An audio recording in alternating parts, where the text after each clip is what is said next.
Alright, so today we are going to be drawing a cathedral-style buildings using St. Basil's Cathedral as our inspiration.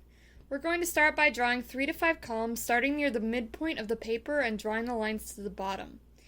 We want to make sure some of the columns are wide and others are narrow, as well as having different tops, so we have some variety.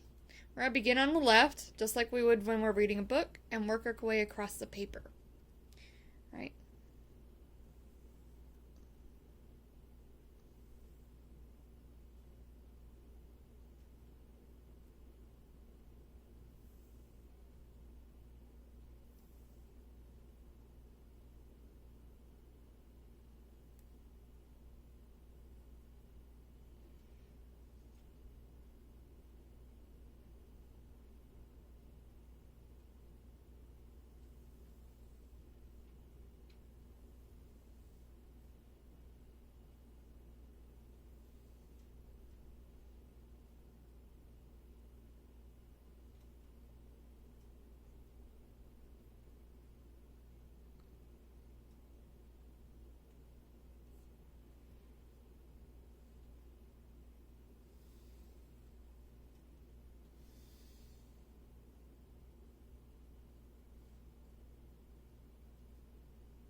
Alright, so these are our front row buildings.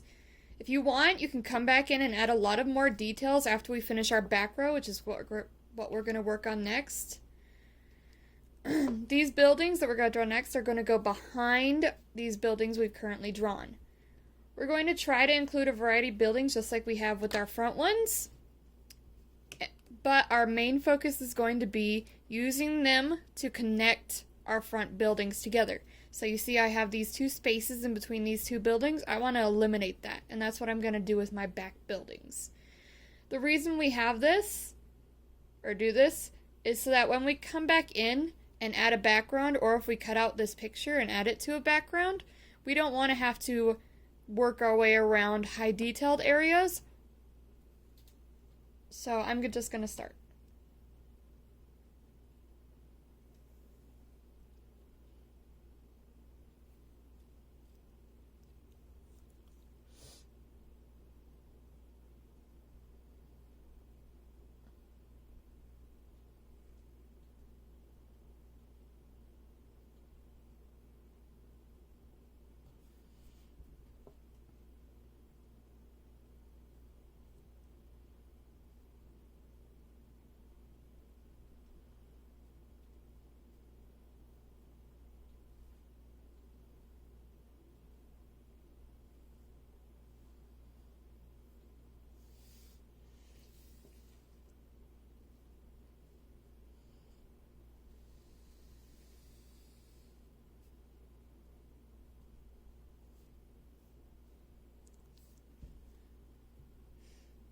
Alright, so I've drawn my front buildings and my back buildings, and as you can see, they're connected all the way across. I'm next going to start adding details such as decorative toppers, as well as patterns. We want to focus on adding a variety of patterns. Each building should be using different patterns from the buildings around them. We also want to have a variety of type of patterns. So maybe some areas are thick patterns with lots of detail. Some areas are medium patterns that have some detail, but they're spaced apart. And then lighter areas of pattern where it's big areas of white space without leaving it completely white.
Alright, so as I was saying, areas of high contrast where there are a lot of details going on, and then areas of medium contrast where there's details going on but not quite so many, and then areas of low contrast where there's a lot of white space going on but not completely white. You'll notice I have some areas that are left completely white. This is also part of my contrast, although you might choose to fill in those areas. Your last step will probably be to add color to your patterns. There's two ways to do this. And that is working your lines and then working your shapes. In no areas should I see an entire area filled with a single color. As you are working with your lines, you should be tracing line patterns, and then you should be perhaps filling in shapes, but then their background, the area around the shapes, needs to be a different color from the shapes so that they don't disappear. It's very important that our patterns don't disappear as we color them. Alright, so I'm going to provide just a couple simple examples very quickly. And then that's pretty much it for this portion.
Alright, so as I was saying, you can see here, I've traced my line patterns. I haven't obliterated it by coloring in the background.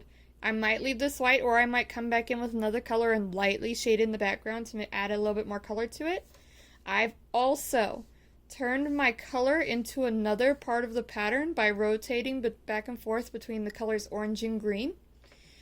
And then in my shape pattern, I've colored in my shapes. And then in one area, I've colored in the background.